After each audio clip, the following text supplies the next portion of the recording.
Y es que siempre se habla con la Biblia. Aquí cada vez que el pastor habla o predica, enseña, hay versículos bíblicos. Y a mí me gusta eso porque se trata no de hablar lo que uno piensa, lo que uno cree, la percepción u opinión humana, sino lo que dice la Biblia. ¿Amén? ¿Cuánto venimos a escuchar palabra de Dios? No palabra de hombre. ¿Amén? Así que vamos a ir rápidamente a la Biblia, hermanos. Yo creo que ya oramos en el servicio, oramos en la casa, estuvimos en la mañana, los que estamos viniendo a los ayunos, así que vamos a avanzar con el tiempo. En el Evangelio de Lucas, capítulo 5, versículos del 1 al 5, me dicen amén cuando lo tengan. Lucas capítulo 5, versículo del 1 al 5. Dice así la palabra de Dios, honrando al Padre, al Hijo y al Espíritu Santo, la pesca milagrosa. Aconteció que estando Jesús junto al lago de Genesaret, el gentío se volvaba sobre él para oír la palabra de Dios. Y vio dos barcas que estaban cerca de la orilla del lago, y los pescadores, habiendo descendido de ellas, lavaban sus redes. Y entrando en una de aquellas barcas, la cual era de Simón, le rogó que la apartase de tierra un poco, y sentándose enseñaba desde la barca a la multitud. Cuando terminó de hablar, dijo a Simón: boga mar adentro y echad vuestras redes para pescar. Respondiendo Simón le dijo: Maestro, toda la noche hemos estado trabajando y nada hemos pescado, mas en tu palabra echaré la red. ¿Pueden sentarse, hermanos? He titulado la pequeña enseñanza, la pequeña reflexión de hoy, a la manera de Dios. Y yo le pedí a Dios, ¿verdad?, que enseñar, porque me avisó ayer, y entonces dije, bueno, no tengo un mensaje tan así preparado, pero voy a ver por dónde nos vamos. Y quiero meditar bajo este tema porque quiero que estemos claros de que existen dos maneras en las que el ser humano puede hacer las cosas en la vida. Dos únicas maneras: a la manera de Dios y a la manera nuestra. Y por lo general siempre optamos por la segunda opción, ¿sí o no? Por naturaleza el ser humano siempre va en contra de la Biblia, en contra de Dios. Dice la Biblia que no hay justo ni a uno, no hay que busque a Dios. Amén. Que todos nos descargamos, dice cada quien por su lado. Entonces siempre, o casi siempre, nos vamos por la segunda opción, que es hacer las cosas a nuestra manera, olvidando en ese momento de que esto, hacer las cosas a nuestra manera, nos traerá únicamente fracaso y frustración. ¿Estamos de acuerdo?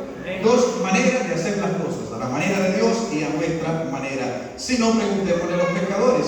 Entrando un poco en materia, hay algunos puntos que me llaman mucho la atención, y es que primero dice que estaban en el lago Genesaret. Según la Biblia, era uno de los lugares propicios para la pesca, es decir, estratégico. Todo aquel que llegaba a pescar ahí, aunque no tuviese experiencia, salía con buenos pescados, por decirlo de esa manera. Era un lugar propicio para la pesca, estratégico ese punto, y ellos tenían experiencia. Más sin embargo, dice la Biblia que pasaron toda la noche intentando pescar sin haber logrado nada. ¿Estamos de acuerdo? Eso dice la Biblia. Ellos estaban frustrados, estaban tristes porque toda la noche habían pasado intentando. Y escuchen bien esto: era un lugar propicio, tenían experiencia, tenían el conocimiento, pero aún así estaban frustrados. ¿Cuántos en la vida nos hemos sentido en un momento determinado frustrados, decepcionados, porque sentimos que hemos hecho mucho o quizás todo por lograr algo, pero sin obtener el resultado esperado? Amén. ¿Cuántos nos hemos encontrado en ese momento, en un momento de la vida, en esa condición? Y es que no importa cuánta experiencia tengamos, cuánto conocimiento, cuán inteligentes seamos, hermanos, si Dios no está en la ecuación de nuestra vida, no sirve. Yo siempre he dicho algo: si alguien dice ser feliz sin Cristo en su vida, entonces está diciendo que no necesito a Jesús en mí para ser feliz, y eso es mentira. No se puede ser feliz, no se puede ser exitoso sin Dios en nuestra vida. Entonces debemos entender que cuando nosotros hacemos las cosas a nuestra manera, lo que vamos a lograr es desaliento, frustración y decepción. La condición de muchos hoy en día es la consecuencia de haber hecho las cosas a su manera y no el propósito de Dios para ellos. Les repito, la condición en la que muchas personas nos encontramos hoy en la vida es el resultado de haber hecho las cosas a nuestra manera y no el destino que Dios tenía. No sé si me estoy explicando. Y a veces nos lamentamos y cuestionamos a Dios de por qué de lo que les estoy diciendo. Y es sencillamente ¿por qué? Porque cosas a nuestra manera.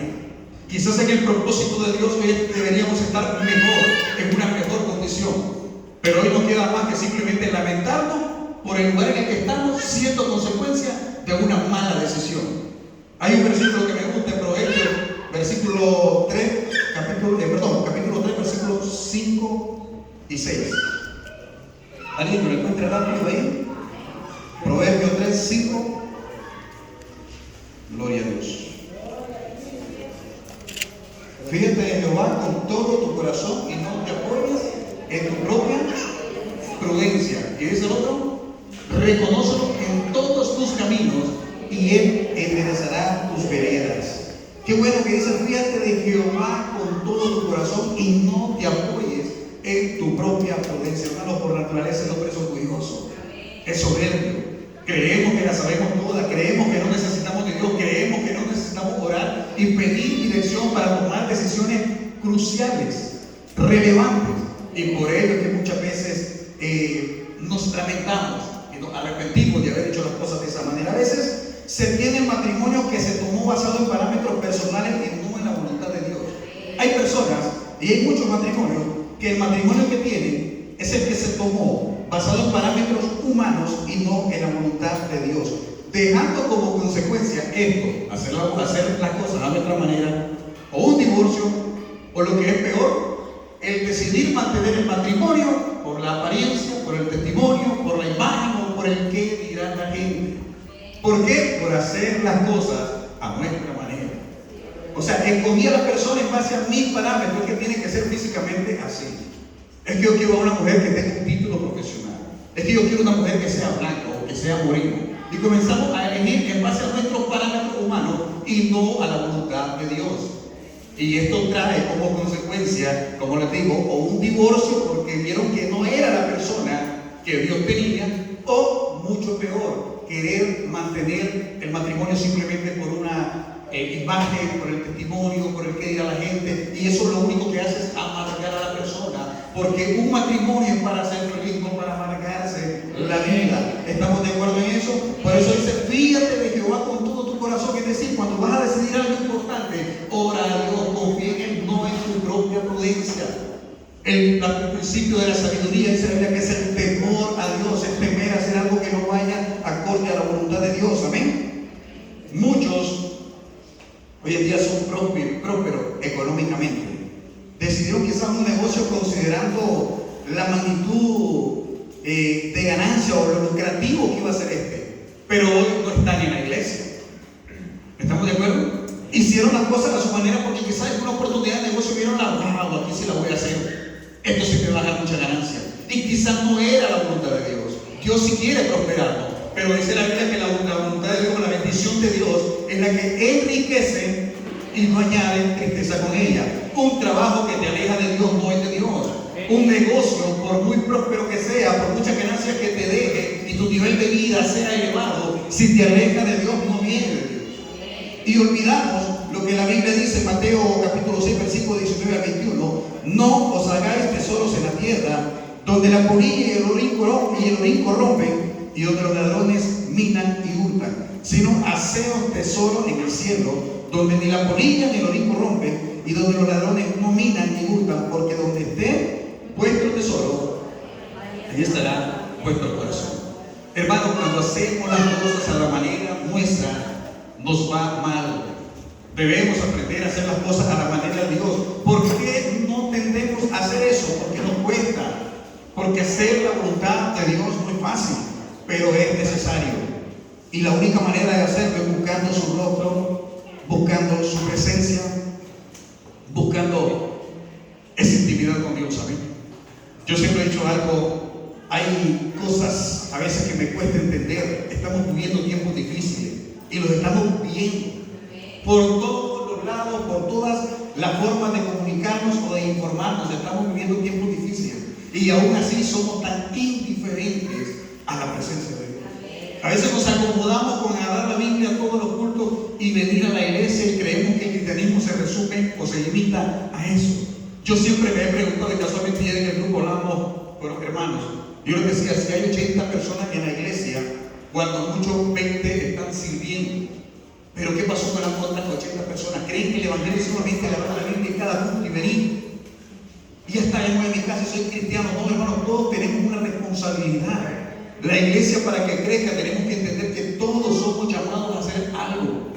Es como una carreta, es como que 20 personas vayan jalando la carreta, pero los otros 80 van sentados encima de la carreta haciendo únicamente peso. Eso es lo que hace que, ¿cómo le podría decir? Vuelve lento el proceso de crecimiento. Pero si los 100 nos bajamos de la carreta y decimos, empujémosla toda en la misma dirección, ¿cómo iría de rápido esa carreta? ¿Cómo iría de rápido la obra de Dios? Yo vine hace 3 años a esta iglesia y promedio la asistencia se mantiene, unos van, otros vienen. Pero yo les digo, la iglesia debe crecer. La iglesia está llamada a crecer, pero no el papel de los pastores. Recuerden que los pastores cuidan a la oveja, la protegen, la alimentan, le enseñan, pero ¿quiénes son las que se reproducen? Los pastores no paren ovejas, cuidan, alimentan, forman, entrenan, capacitan, delegan. Es la oveja la que pare, es la oveja la que se reproduce. Somos nosotros los encargados de hacer que esto avance, pero necesitamos entenderlo. Y entenderlo significa que yo tengo que orar y buscar la dirección de Dios para que Dios me revele cuál es mi papel en esta iglesia. ¿Ven? Todos tenemos un don, todos tenemos un talento, a todos nos hemos dado algo especial, pero qué triste y lamentable es ver personas que tienen 10, 15 años y le preguntan, ¿cuál es tu don? Y no lo saben. Entonces yo me pregunto, ¿qué es lo que ha hecho entonces todos estos años, además de venir al culto? Amén. El cristianismo se vive activamente. Todos los miembros, a ver, yo les digo algo, todos los miembros de nuestro cuerpo sirven o no. Es más, si algún miembro del cuerpo tiene algún problema y ya no sirve para nada, yo creo que lo terminan cortándolo. ¿Sí o no? Porque no sirve, o sea, también te puede afectar el resto del cuerpo que está vivo, ¿sí o no? Entonces, así el cuerpo, ¿cuántos somos parte del cuerpo de Cristo? Entonces, todos los que somos miembros de ese cuerpo estamos llamados a servir, amén. Así que, qué bueno es entender que debemos hacer las cosas a la manera de Dios. Hay personas en la Biblia que las hicieron a su manera y les fue mal, y eso mismo pasaría con nosotros. Por ejemplo, en el libro de Jueces, capítulo 16, versículos 4 y 5. Vamos a leer rápidamente aquí. ¿Cuál fue la razón, hermanos, del fracaso de Sansón? No fue Dalila, que es lo que primeramente uno dice, Dalila fue la culpable. No fue Dalila. Fue la desobediencia a Dios en unirse a una mujer filistea, debiendo haberlo hecho con una mujer de su pueblo. ¿Cuántos saben eso? ¿Cuántos estamos de acuerdo? No fue en sí la mujer, eso está como que, es que yo me descargué por la fiesta que había ahí en mi barrio, porque me invitaron. No, te descargaste por no tener una convicción firme en quién eres y cuál es tu posición en Cristo. No es la fiesta podía estar a la par tuya o en tu misma casa. Pero si tú eres cristiano, no vas a decir que la culpa es de la fiesta que había al otro lado de mi casa. No, la culpa es nuestra, porque somos los que decidimos desobedecer a Dios. Sansón desobedeció. Y en ese versículo ahí lo dice, Jueces, capítulo 16, versículo 4 y 5. Después de esto aconteció que se enamoró de una mujer en el valle de Sorek, la cual se llamaba Dalila, y vinieron a ella los principales de los filisteos y le dijeron, engáñame e infórmate en qué consiste su gran fuerza y cómo podríamos vencerle. ¿Y cómo le podríamos vencer? Para que lo atemos y lo dominemos, y cada uno de nosotros te dará 1100 ciclos de plata. El problema fue de él que se enamoró de la mujer filistea. A él le pareció mejor Dalila que las mujeres de su pueblo.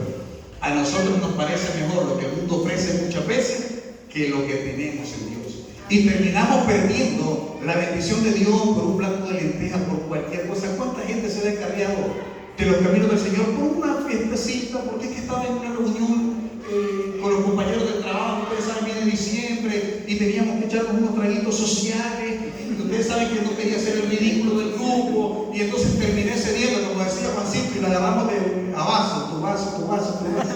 ¿Recuerdan, Juancito? Y entonces, por la presión del grupo, entonces yo terminé cediendo. Y generalmente, sí o no, que nos parece mucho más interesante un partido de fútbol porque juega la selección de Nicaragua, juega el Real sacar espíritu y yo no voy a la iglesia, porque me parece más importante ir al estadio Independencia que venir al culto de testimonio. Un ejemplo. Sansón dijo, no, me gusta más de Dalila, sabiendo que no era permitido, que no era correcto, que no era la voluntad de Dios. Él tenía que unirse a una mujer de su pueblo, pero a él le pareció mejor la filistea. Hermano, ¿cuántas cosas nos parecen mejor en el mundo? Y después decimos, no, a la Señor, perdóname, porque yo sé que lo que estoy haciendo va en contra de tu principio, pero me atrae y termino cediendo a él. Hermanos, eso nos causa dolor. Yo creo que no tengo que contarles cómo terminó la historia de Sansón. Tristemente, terminó como payaso, le sacaron los ojos, se burlaban de él. En su misericordia Dios le permitió recobrar la fuerza en lo último. Le dijo a un niño, como él no veía, que le llevara las columnas que sostenían ese lugar. El niño lo vio y le pidió al Espíritu Santo que el Espíritu Santo volviera a él y le diera la fuerza. Y dice la Biblia que ese día mató más personas Sansón que todas las que había matado en toda su vida. Ahora imagínense cuántas personas había matado. Si con la quijada de un burro había matado a mí, en toda su vida cuántas personas había matado. Sin embargo, ese día en su misericordia Dios hizo que recobrara la fuerza y mató a toda esa gente. Pero el propósito que Dios tenía para Sansón no era ese. Muchas veces nosotros terminamos dando lástima en el mundo por habernos salido.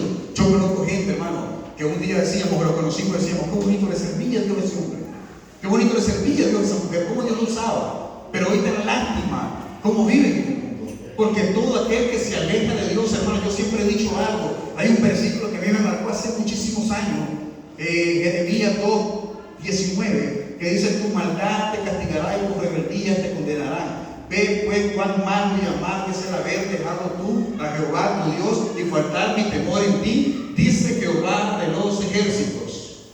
Así dice ese versículo, Jeremías 2:19. Tu maldad te castigará. Escucha bien, el castigo no viene de Dios. A veces creemos que Dios me está castigando. No, es nuestra maldad, es nuestro pecado, es nuestra desobediencia la que termina pasándonos la factura, hermano. Lo peor del caso es que nuestra inmadurez y frustración al estar en el momento duro de la vida es culpar a Dios, es culpar al pastor, porque nunca me visitó el pastor. Se dio cuenta que me descargué y el pastor nunca vino. Que el pastor no es el que te tiene que andar buscando, eres tú y yo el que tenemos que reconocer nuestra falta, pedirle perdón a Dios y levantarnos si queremos salvarnos.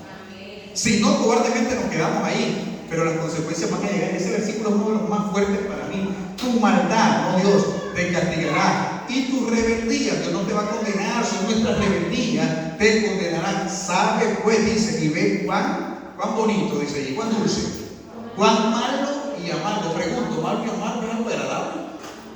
¿A quién le gusta lo amargo? Aparte del café, ¿a quién le gusta el café amargo? A mí el café amargo no me gusta. Entonces, pero dice cuán malo y amargo es el haber dejado tú. Dios no te deje, hermano. Somos nosotros los que nos alejamos de Dios. Con nuestras acciones, comenzamos a descuidarnos, comenzamos a dejar de orar, leer la Biblia, congregarnos y después estamos secos espiritualmente y ya no quiero nada. Entonces, haber dejado tú a Jehová tu Dios y faltar mi temor en ti. Hermanos, cuando falta el temor de Dios en una persona, podemos esperar cualquier cosa. El ser humano sin el temor de Dios es el peor monstruo que puede existir en la tierra. ¿Cuántos saben eso? Es el temor a Dios el que nos detiene a la hora de hacer aquello que sabemos, porque nadie se engaña a sí mismo. Yo siempre he dicho algo, cuando alguien dice, es que se engaña a sí mismo, no, nadie se engaña. Hermano Julio, ¿usted sabe cómo está delante de Dios, sí o no? Si está bien o mal, usted lo sabe. Yo sé cómo estoy delante de Dios. Yo no voy a decir, yo creía que estaba bien, no, yo sé si estoy mal y digo, yo estoy mal, yo sé que estoy mal. Lo puedo engañar a ustedes me pueden engañar a mí, pero cada quien sabe cómo está. Nadie se engaña a sí mismo. Entonces dice ahí, y faltar mi temor en ti, dice el Señor, no es invento, Jehová de los ejércitos.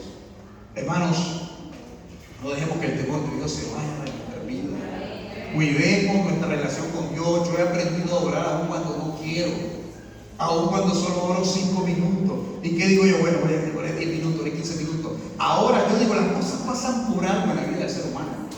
Yo en un proceso personal en el que estoy, Dios ha hecho que yo busque más y más su presencia y he aprendido que la Biblia cobra sentido y cobra vida cuando lo único que tenés en la vida es una promesa de Él, que es la Biblia. O sea, es bonito hablar de la Biblia, es bonito decir Jehová peleará por vosotros y vosotros estaréis tranquilos, pero más bonito es cuando estás en una condición en la que el único que puede pelear por vos es Jehová y en la que estás viendo que está peleando y tú dices, wow, de verdad la Biblia lo que dice es verdad. Lo la Biblia no está escrito solamente para que lo leamos, sino para que lo vivamos. Pero a veces no lo creemos y tenemos que pasar por el proceso en el que lo único que tenemos es una palabra de Dios, es una promesa de Dios. Y cuando nos agarramos de esa promesa nos damos cuenta de que Dios es más real de lo que nosotros podemos ver con nuestros ojos naturales. Amén. Entonces, no perdamos el temor de Dios, hermano. Pidamos la dirección de Dios en todo lo que vayamos a hacer. No la sabemos toda, de hecho sabemos muy poco. No es que no la sepamos todas, porque a veces decimos, no la sé toda, quiere decir que sé mucho, pero no todas, no sabemos nada. Sin Dios nosotros tomamos malas decisiones y después terminamos culpándole a Él. Amén. Entonces, otra persona que no entendió cómo debía haber hecho las cosas fue Saúl. Y su error le costó el ser destronado. Vamos a leer en el capítulo 15, hay algunos versículos en todo el capítulo, muy bonito. Hay palabras que me llaman la atención. Por ejemplo, en el versículo 2 del capítulo 15, ya vamos a terminar, tengo 22 minutos, vamos a ver si llegamos a los 30. Así, dice el versículo 2, así ha dicho Jehová, Dios de los ejércitos. ¿Quién fue el que dijo? Jehová. ¿Quién dio la orden? Jehová había dado una orden específica: mata a Amalek, mata al rey, lo más gordo, todo eso. Pero el versículo 8 dice: y tomó vivo a Agag, rey de Amalek, cuando la orden había sido matarlo.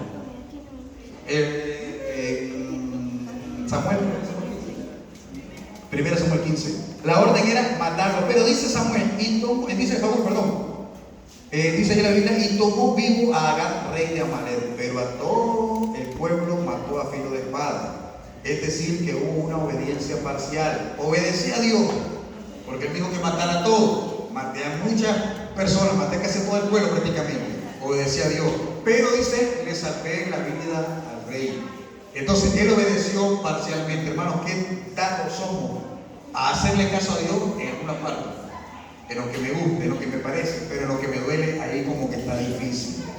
Entonces, hice lo que Dios me dijo, pero, y ese pero, hermano, se vuelve una maldición en nosotros.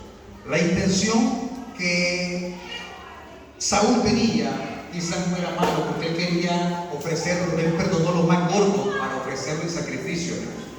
Quizás la intención no era mala, pero no obedeció a lo que Dios le dijo. Y nosotros muchas veces nos complicamos la vida porque en lugar de hacer lo que Dios nos dijo específicamente, acomodamos las cosas y las hacemos a nuestra manera, queriendo sorprender a Dios. Hermano, a Dios no lo sorprendemos. Si Dios nos da una orden, debemos cumplirla. Él cumplió o obedeció parcialmente. Por ejemplo, vemos mucho en la iglesia que hemos obedecido al llamado que Dios nos hizo a la salvación, pero hay cosas que todavía no he dejado.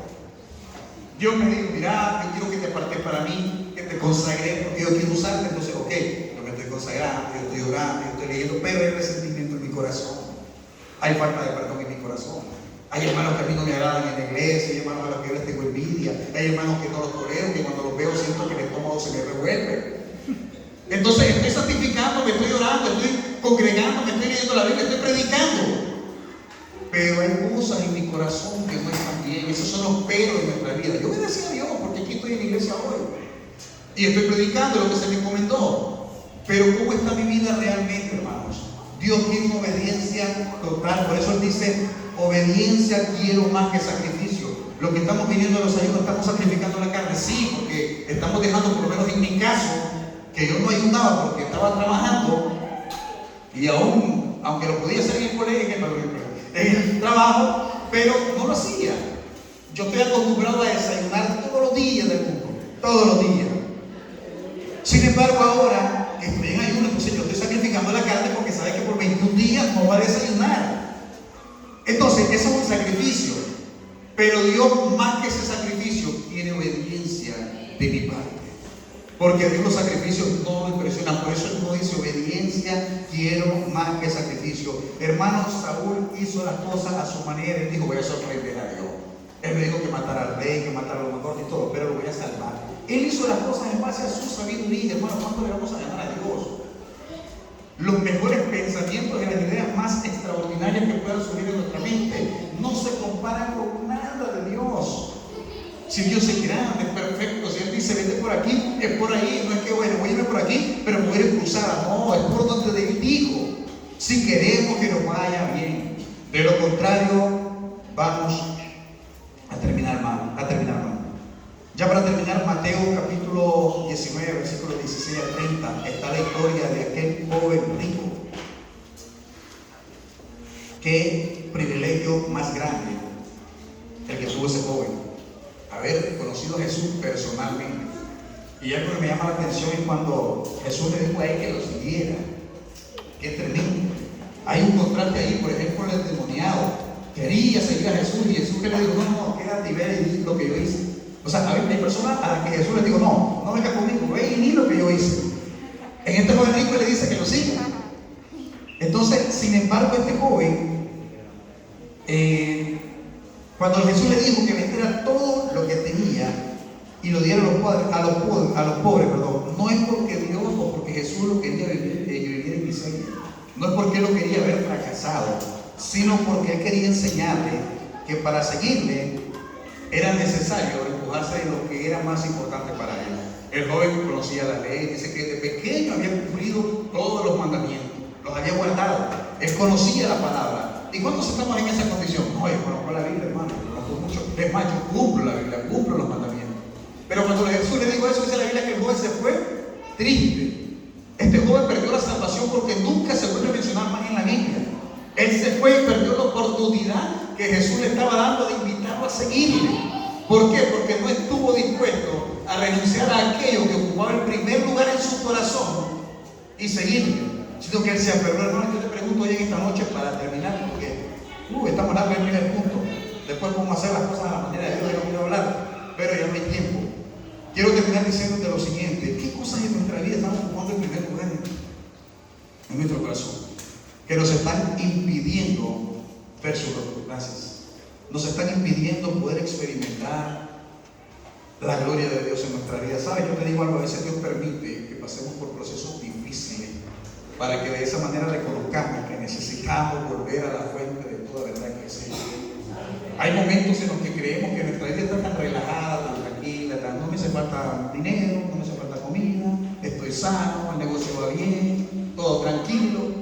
Entonces no tengo por qué estar yendo a la iglesia tanto, no tengo por qué estar orando tanto, no tengo por qué estar ayunando tanto. Pero cuando Dios comienza a cortar esas cosas, porque Dios dice, oye, yo sé que tu confianza está en eso, no en mí. Porque tienes dinero en la cuenta, porque tienes un buen vehículo, porque tienes un buen título, crees que tu estabilidad depende de eso.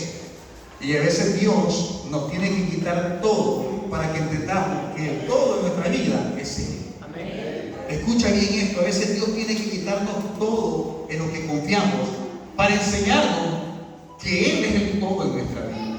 Si lo tenemos a Él, lo tenemos todo. Si tenemos todo aparentemente, no lo tenemos a Él, hermanos, no tenemos nada. Entonces aprendamos en esta noche. Yo quiero que te quedes con ese consejo en tu corazón. Hagamos las cosas a la manera de Dios, no a nuestra manera. Como les decía al principio, hay gente que hoy vive en una condición en la que solamente les queda resignarse. Los años pasaron, tomé malas decisiones, hoy no me queda más que aceptar mi condición ante la vida. ¿Por qué? Porque tomé malas decisiones. Pero nunca es tarde para reivindicarnos, nunca es tarde, hermanos, para volver a la senda, para volver a Dios, y no esperemos que Dios nos pase por el proceso duro en el que tengamos que reconocer, digamos, Señor, yo reconozco que necesito volver. Así que, hermanos, yo les animo, hagamos las cosas de la manera suya, ¿sabe? El Señor, no la nuestra. Vale la pena, es difícil, pero vale la pena. Entre más buscamos al Señor, más fácil se nos va a hacer. Y recordemos los tiempos que estamos viviendo, son tiempos difíciles, no son tiempos para estar aparentando ser cristiano, es tiempo de serlo de verdad. Cuesta y es difícil, no me pongo como ejemplo porque estoy en ese proceso. Yo determiné no parecer ser evangélico, ser cristiano.